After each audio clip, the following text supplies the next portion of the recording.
once we were there and we were alone, that's when he presented, I guess you would say, that he had a weapon. He's like, go to the safe, whatever. So, all right. So I went through those motions. Of course, I'm looking everywhere to be like, surely someone's in the back room, but nobody's in the back.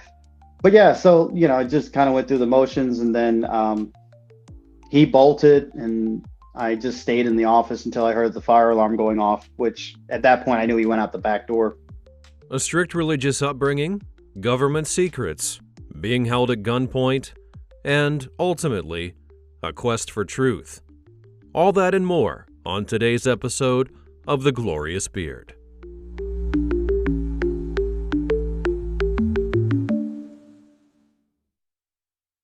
Every year, November comes along and people think of a lot of things. If you're in America, you may think of Thanksgiving or the autumn season.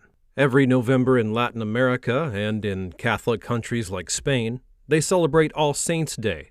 Hindu communities celebrate the Festival of Lights, and in Cambodia, they have the Cambodian Water Festival, where they celebrate the end of the rainy season and welcome in the fishing season. But all over the world, one November tradition is continuing to grow year after year, and our very own Joseph K. is here to talk about it.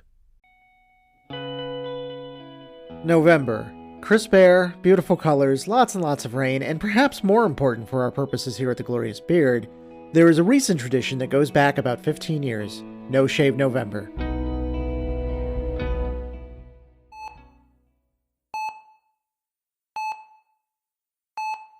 While some have been doing No Shave November since as early as 2003, the tradition in its current form started as a celebration of life. The Hill family of Chicago, Illinois lost their father to colorectal cancer in 2007. Since then, they have done No Shave November as a way to celebrate the life of their father, Matthew Hill, and raise money for colorectal cancer research. The idea is to take the money you don't spend on grooming this month and give it to a cancer charity. Today, in 2024, No Shave November is a global phenomenon.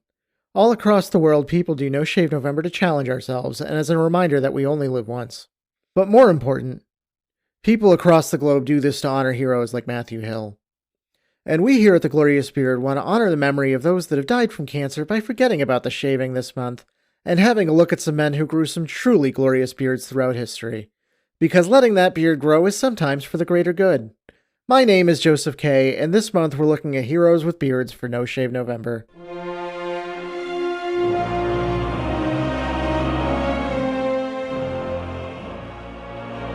President and General Ulysses S. Grant.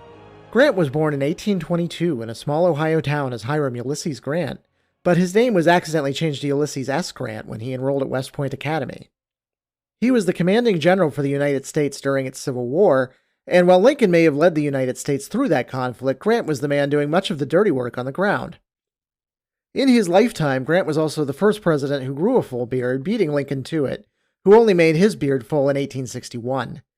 Grant was purported to have had a particularly wild and unshaven beard as well, more than 4 inches long and red. Grant was a true hero and had a truly heroic beard.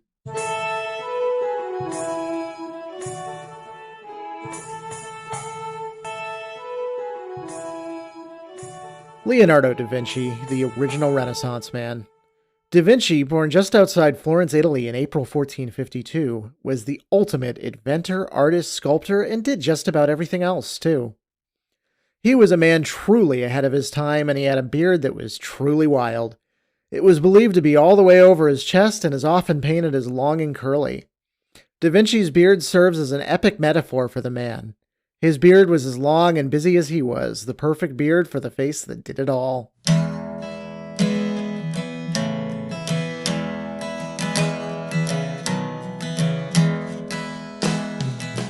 Author, poet, and literary legend Walt Whitman. Whitman, born in 1819 in West Hills, New York, was one of the first openly queer writers to be widely celebrated in the United States. Furthermore, Whitman was a brilliant writer, and his long-form poem, Leaves of Grass, is considered to be the first American epic. But perhaps more to the point, his beard was a sight to behold.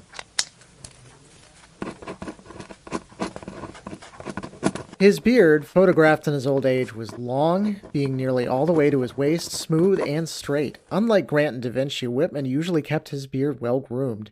His beard was every bit as epic as Leaves of Grass. In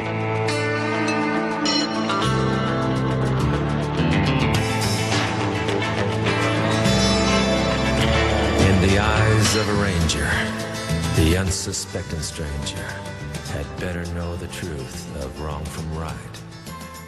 Chuck Norris.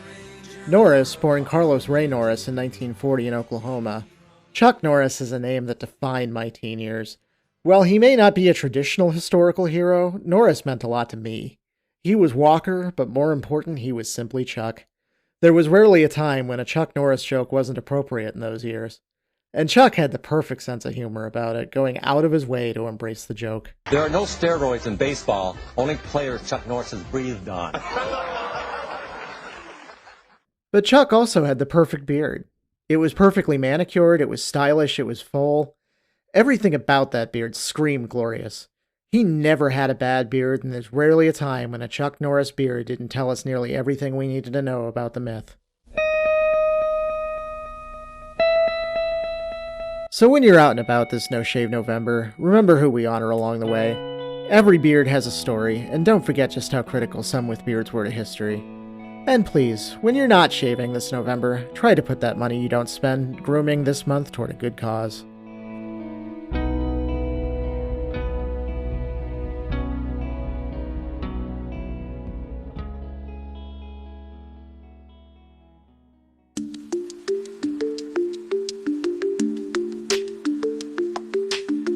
Not wanting to shave, to be 100% honest, is where it started. And then just as I got to seminary and was told that I couldn't, and then certain professional obligations where I was told I couldn't, that just made me want to do it more. And then aesthetically, I just grew to like it. I just like the way it shapes my face, I guess. I like that it feels like I feel like a wizard. I don't know. Like those are extra benefits, I suppose.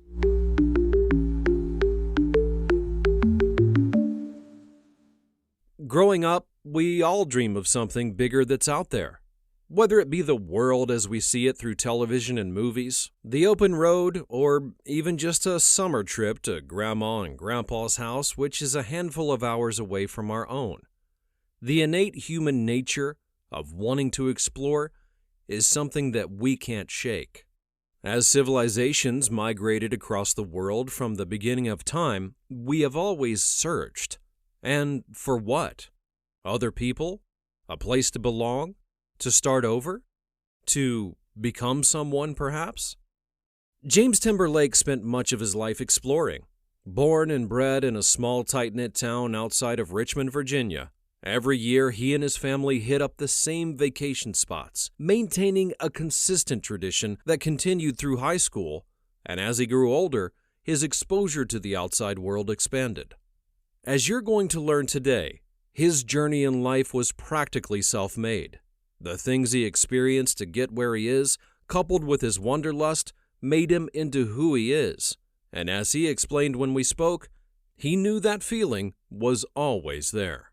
So for me, it was always just, I guess, searching for novelty, searching for insight, into other areas that I couldn't necessarily get to physically to experience. And so then as I got older into high school and stuff, then obviously I had more opportunities to actually, drive out of town to a local area. So that's where I started, and I would go to, we lived in a very historic area. And one of the things that my parents were really good about is we did do a lot of day trips, and we would do a lot of like historic trips and things like that. So like a lot of educational, I guess, trips. And so always feeding that curiosity. So when I was out on my own, I kind of did my own version of that, except, I went and I explored some of the darker things that I was never allowed to explore before. So I would go to like local haunted cemeteries or local haunted churches or battlefields or things like that.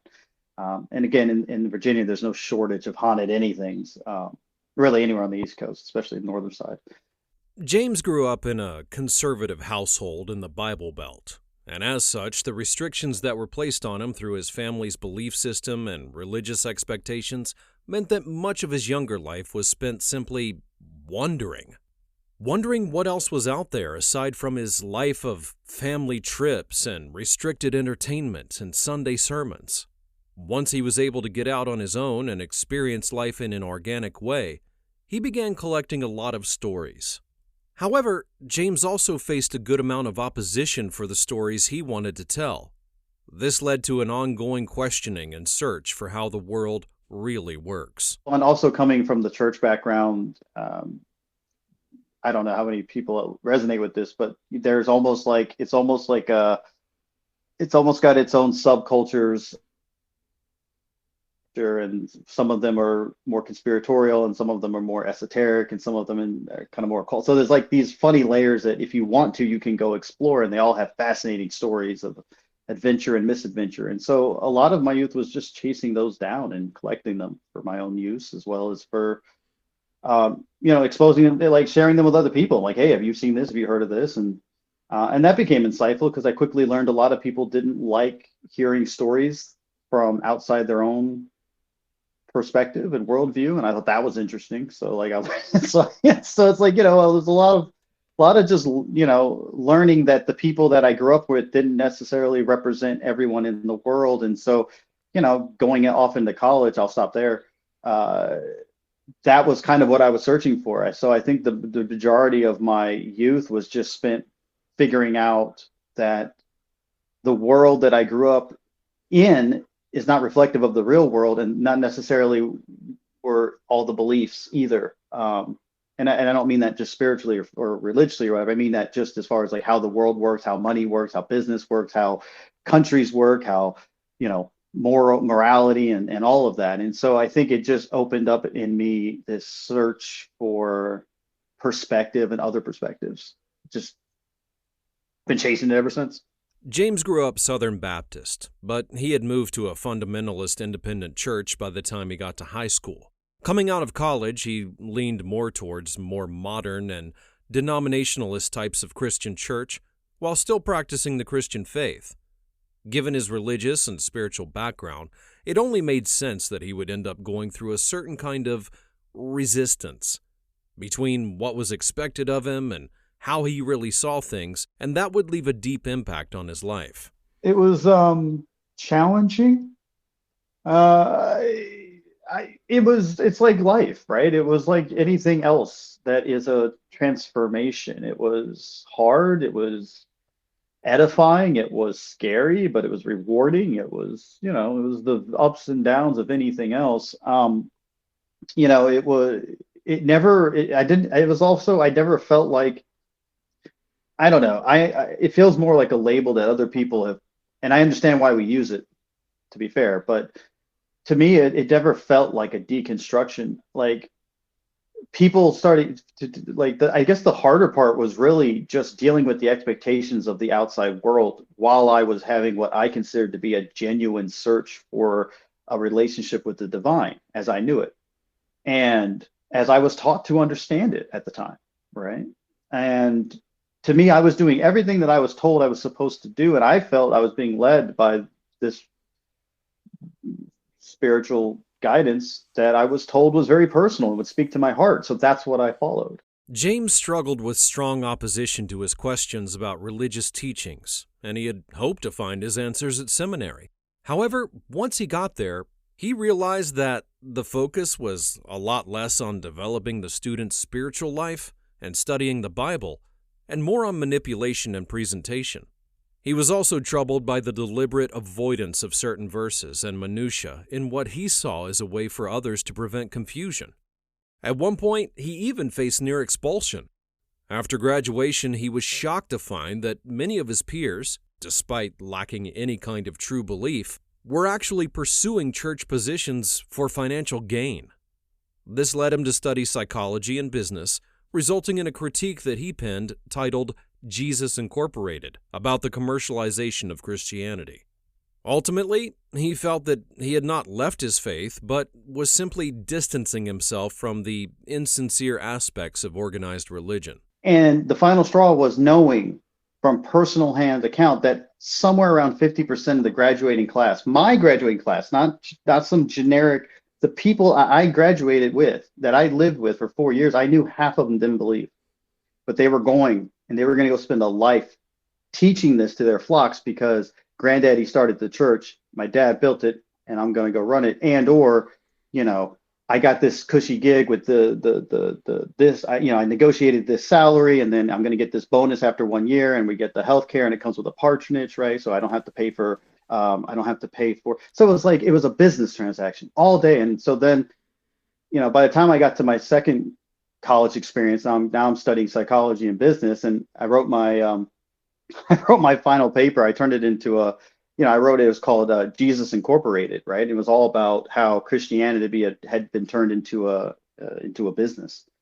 So like for me, it was just a constant search for truth. And I always say, it's like, I didn't leave Christianity or Christ or God, right? I just followed them as best that I could. And what I found that I left was the artifice of the church, right? The synagogue of Satan, if you want to call it that. So anyway, I got a little waxy poetic there at the end, but that's kind of how it went, man.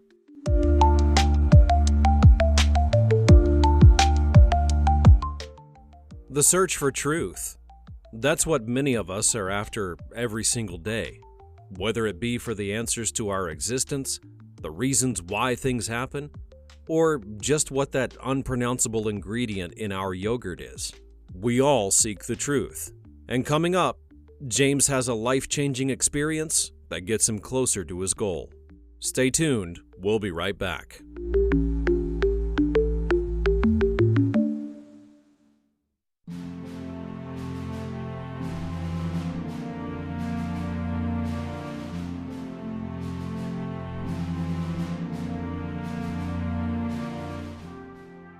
With yet another election coming up, we figure it's time to explore another well-known beard in history that most people see every day when they receive their change at the coffee shop.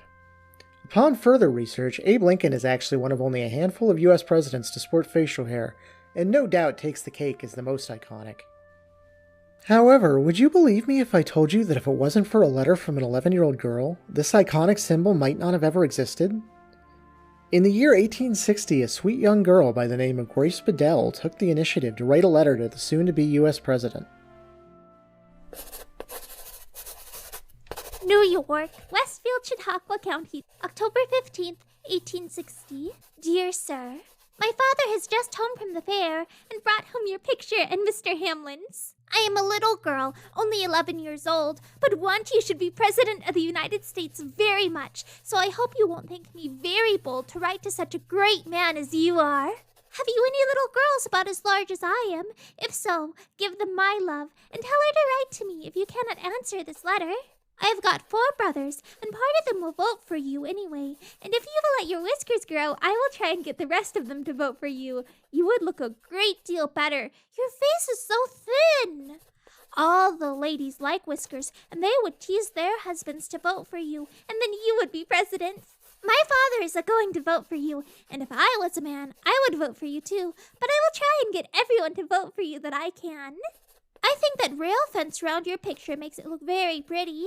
I have got a little baby sister. She is 9 weeks old and is just as cunning as can be. When you direct your letter, direct to Grace Bedell, Westfield, Chautauqua County, New York. I must not write any more. Answer this letter right off. Goodbye, Grace Bedell.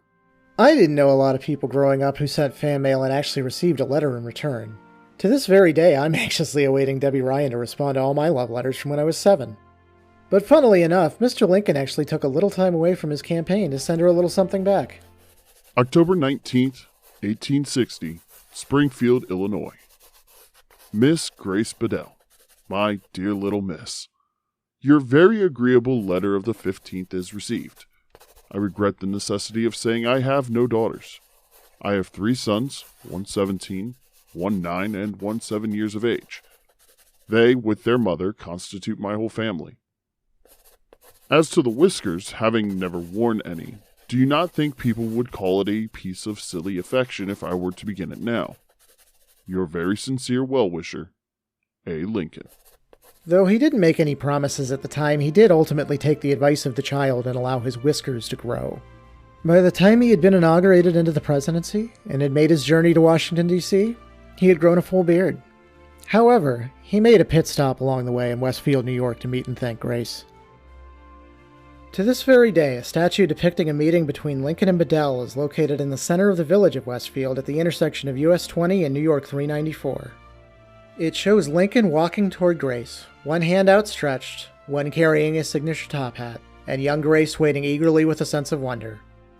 But most importantly, it also shows another iconic thing Lincoln would come to be remembered for: his newly grown, glorious beard.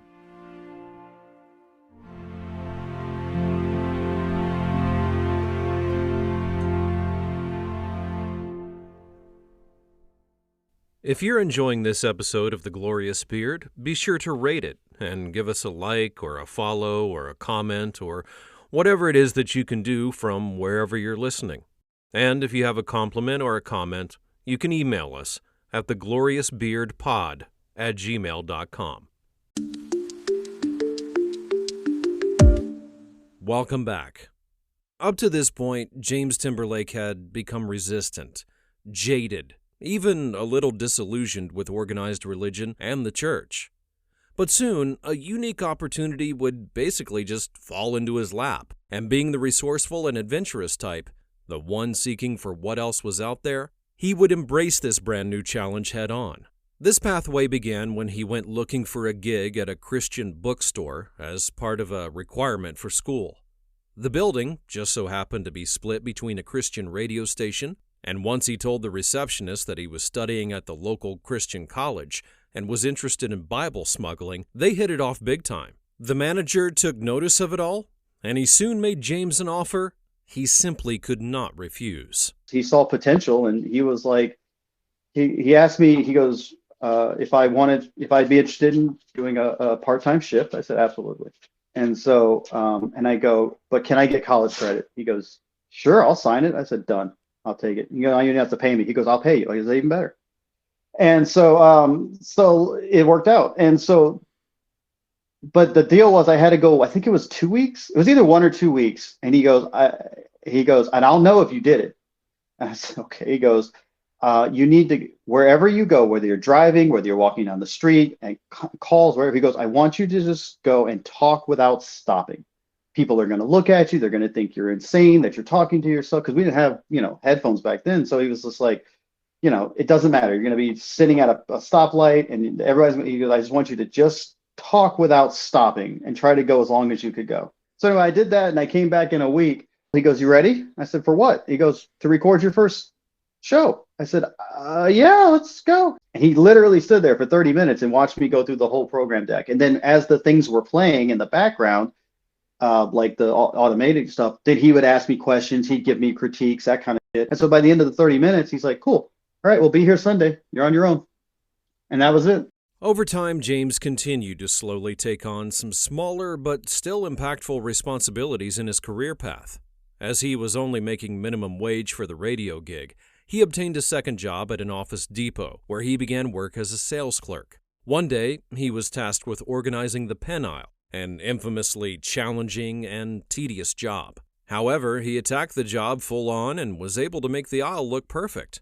Perhaps just a little too perfect, because when the store manager saw the result, he was so impressed that he designated the aisle as James's responsibility. Or as some would view it, the punishment. No good deed and all that, right? James, well, he was not exactly thrilled about it. So I learned that the second way you can get into things is by doing things really, really well that nobody else wants to do, right? But that can be a double-edged sword. So those are kind of where I learned it. So to get in with like the government, the long story short is it was actually several steps of just, okay, so I'm at this office supply store. So if I do this enough, now I'm in management. All right, cool. So now I'm like, actually it was sales, right? So sales led me to now I'm running the tech department. Well, I did good with tech. And so then that got me into store management. All right, cool. So that worked. And so I moved a few different stores. And that's actually where I thought I was going to stay, was in retail management. But then I got robbed at gunpoint. Life has this funny way of just kind of throwing you a curveball sometimes that you never expect. And it wouldn't be long before the life of promotions and responsibilities would end up exposing James to the grim truths of life. Out of everything he had always searched for and explored, an occurrence on one fateful day left his life forever changed. Coming up, James has an encounter that alters his views, while also showing him the true importance of life. Stay tuned, we'll be right back.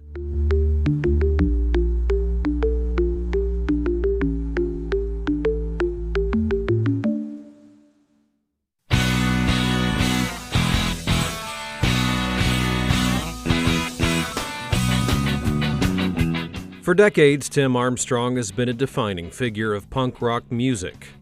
From Operation Ivy to Rancid to the Transplants and even being Tim Timebomb, he's left a long-standing legacy of punk's DIY ethos, supporting emerging punk acts while also forging his own style and authentic approach.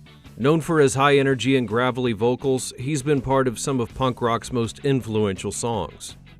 In 1997, he launched Hellcat Records under the Epitaph label, focusing on punk rock and ska bands, and it became home to notable bands like Dropkick Murphys. Contrary to popular belief, Tim Armstrong and Billy Joe Armstrong from Green Day, well, they're not related, though the two have collaborated at times, and Green Day has been known to cover Operation Ivy songs in the past. He's made numerous appearances on other people's work, including Bad Religion, Agnostic Front, even Cypress Hill, Joe Walsh, and more. And he's even expanded his artistic ventures into things like acting, directing, and producing, which even includes The X-Files and The Twilight Zone. For almost 4 decades, Tim Armstrong has been creating, making music, making art, supporting independent artists, and being true to himself. Tim Armstrong was born in November, and this year he turns 58 years old. We celebrate him not only for his great musical legacy, but also for his absolutely glorious beard.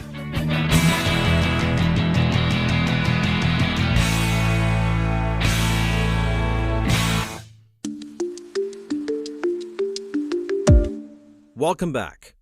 The Bureau of Justice Statistics estimates that retail armed robberies account for about 30% of all robbery incidents. That translates to over 85,000 cases on an annual basis. The majority of individuals involved in retail armed robberies are male, typically aged between 18 and 35. And beyond the financial impacts, employees who experience or witness armed robberies often suffer from trauma, increased stress, and reduced job satisfaction. And James, well, he would unfortunately be thrown this punch to his mental guts one day while he was at work. I don't remember the beginning of it, to be honest with you. As far as I know, it was a normal day. I do know, not necessarily from memory, just from context, I do know that we were just coming off of our, we have like, I think it was every quarter. Yeah, I think it was like every quarter we did like this big tent sale. So I know it was the Monday after that is the day that it happened. And it was, like I said, a normal day. Guy came in, just a customer. Hey, I got a question on tarps. All right, no problems. Go back to the tarps. And so that's where we went. And so once we were there and we were alone, that's when he presented, I guess you would say, that he had a weapon. He's like, go to the safe, whatever. So, all right. So we, I went through those motions. Of course, I'm looking everywhere to be like, surely someone's in the back room, but nobody's in the back safe. And so that's, traumatic. And all I'm thinking about is, because at this point I'm like in my 20s. My kids are like 1 and 2, maybe 3 and 2, something like that. But yeah, so, I just kind of went through the motions, and then he bolted, and I just stayed in the office until I heard the fire alarm going off, which at that point I knew he went out the back door. But that was one and done for me. I was like, after that, it was never the same. I didn't feel comfortable in the store alone. I didn't, even with people, like I just didn't. So yeah, I found something and got out of there. So I haven't worked with money really ever since. And so hopefully can continue that trend and we'll be a target again. So I guess, it definitely made an impact because, like I said, it changed the trajectory of my career. And it's something that even to this day, like I don't like going into stores and things like that. So I mean, it's still had lasting effects, but maybe it was a necessary course correction, even if it was a jarring way of doing it. You would never expect something so traumatic to have such a beneficial long-term impact. But surprising new doors were opened up for James after this event. I was just like, you know what? I don't want to work near money anymore. I don't like any of this. So I looked for an opportunity to transition, and I found it in sales, like inside sales. And so that gave me the opportunity to move. And so eventually I got into selling ed tech to the government. And we started with, well, I actually started with high schools, worked up to colleges, and then we got to the Department of Education. Department of Education moved to some other departments that are related, and there were some other hops too, because there was a few different companies. One was an ed tech company, one was a training company, but they both had similar markets. And so again, one step led to the other. And by the time I got to the training company, I was working in a few different facets that was really great for me, because I had started to take over more and more of the project management side of things. And so I got to be working now on like these training videos, these multifaceted things that were like interactive tests with live action and digital educational elements to that. So, and taking like these tremendous, like 500-page, like boring as shit, like training documents from the TSA, for example. We had one where, and then like converting that into like a multi-step training program, and creating the individual scripts and videos and tests and all that. Like I got a cool exposure to breaking that down. And because we were working with clienteles, you just remember people's names, you tell them what else, you just build relationships. And so usually it was just, hey, you guys did really good. You want to work on this? It's like, yeah. And so then I got into, I got out of that and got into publishing, and then got back into it again by accident, because some of the people that I worked in publishing ended up also working in there. So then there were some other opportunities to go back. But essentially the short answer is, you have overlapping skills, right? And if you can apply those skills to either something that's really hard to do, like sales, right? Or something that nobody wants to do, like a shit job, like the pin aisle.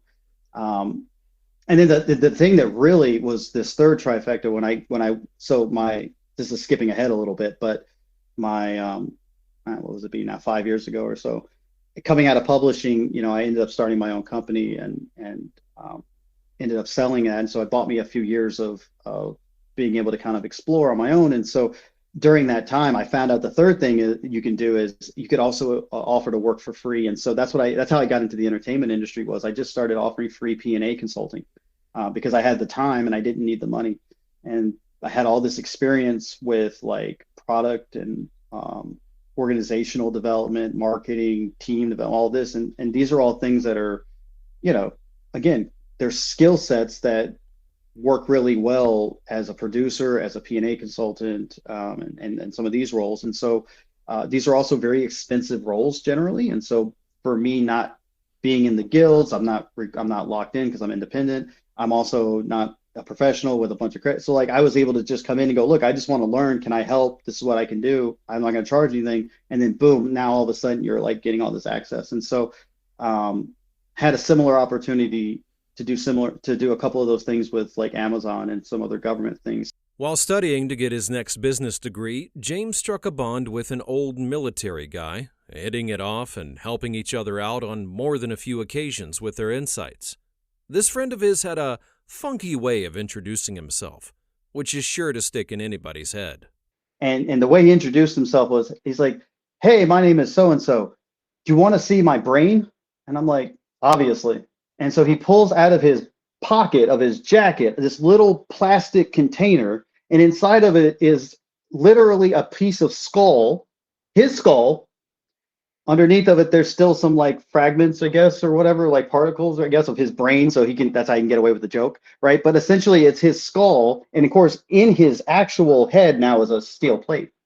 And he tells this amazing story of like how it happened, where he was going through and, and he's like, and they're doing their job. And then next thing he goes, like we finished up and I'm looking around and, I got a little bit of a headache, but that's normal, adrenaline and everything. I ain't thinking nothing of it. And he goes, and then my buddy comes up to me. He's like, yo, bro, you dropped this, hands me my head.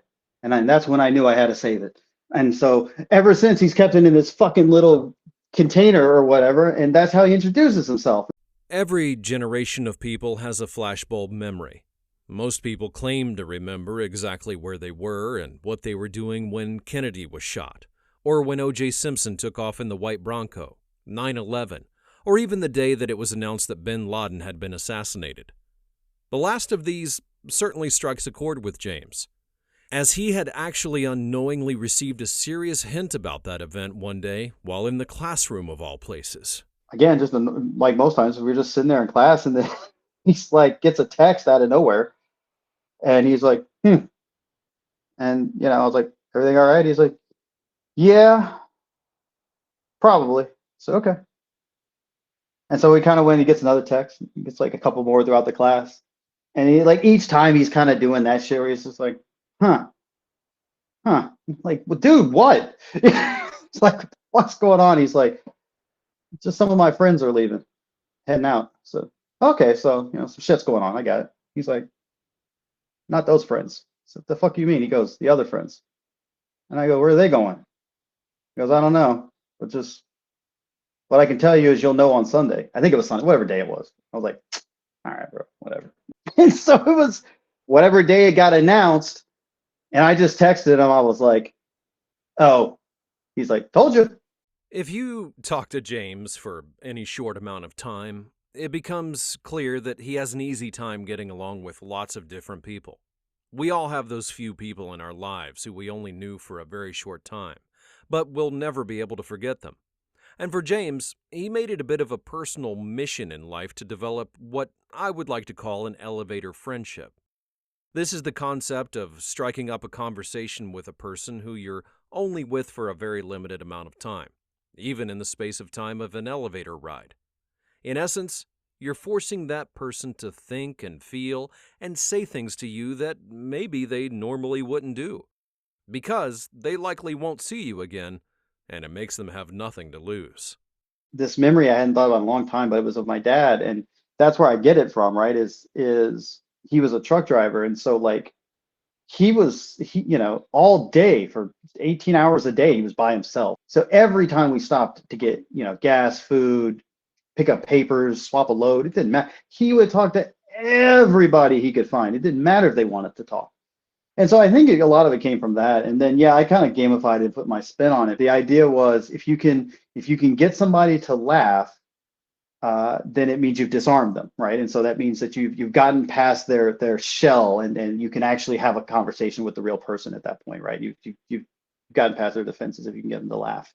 And so that became my initial challenge. Was what I try to do essentially is get them to see all the amazing things that I see that they're not seeing right now because they're clouded in whatever negative situation that they have that isn't affecting me. Over the years, James has seen a common challenge amongst aspiring creators, which is being able to share their stories while also retaining full creative control of them.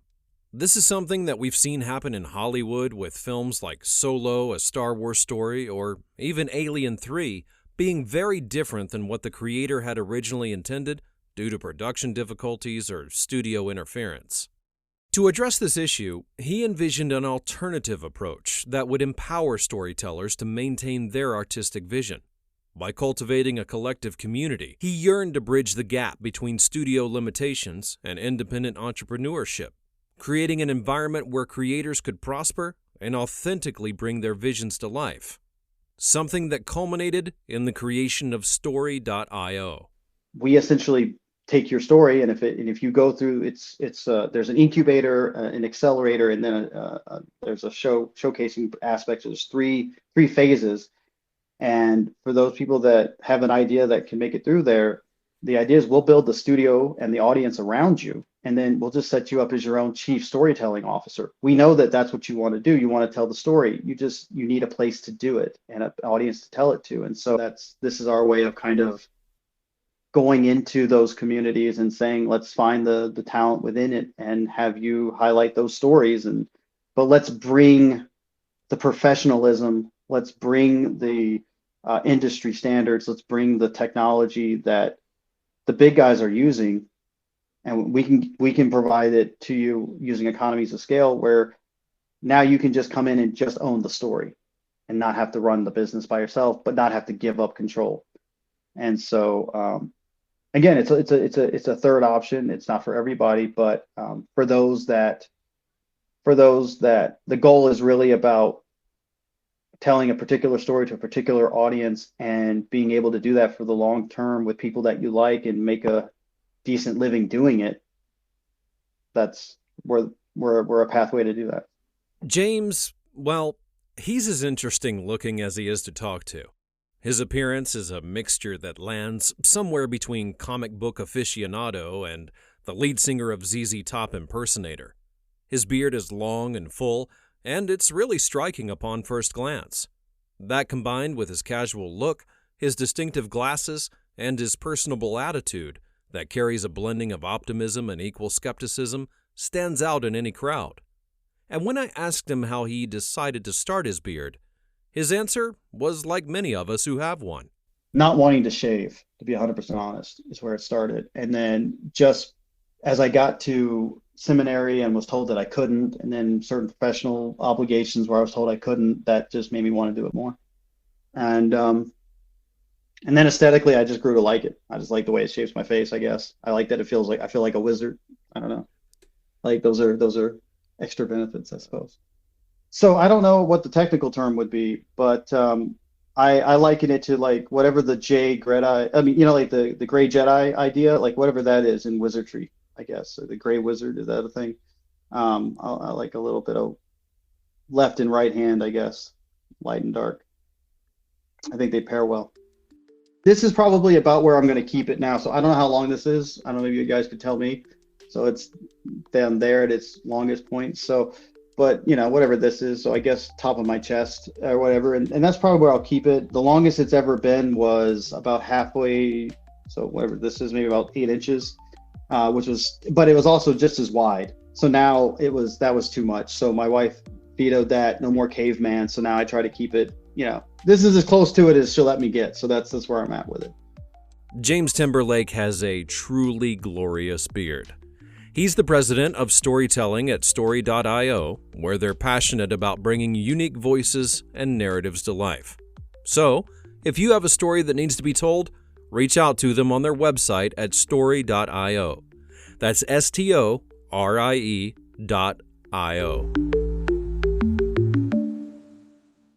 We hope that you've enjoyed this episode of The Glorious Beard, and if you have, you should rate it, like it, follow us, leave a comment, whatever it is that you can do from wherever you are listening. And also, if you have a beard, know someone who does, or think that you or someone else might make a great guest, drop us a line at thegloriousbeardpod@gmail.com. Our guest today was James Timberlake, the founder and director of story.io. Find out about what he's got going on online at story.io. That's STORIE.io. Our production director was Bob McCoy. Associate producer was Ian Schwalberg. Josh Bates was our executive producer. Our assistant producer was Sabrina Tavellini. Writing and post-production was provided by Joseph Kay, Ian Schwalberg, and Bob McCoy. Additional voice talents came from Morgan J. and Damian Miller. Most of the music you heard today was produced by BMC. Be sure to drop us a line at thegloriousbeardpod@gmail.com and find us on Instagram and YouTube by searching The Glorious Beard. The Glorious Beard is a production of JXB Media in association with Top Secret Television Productions.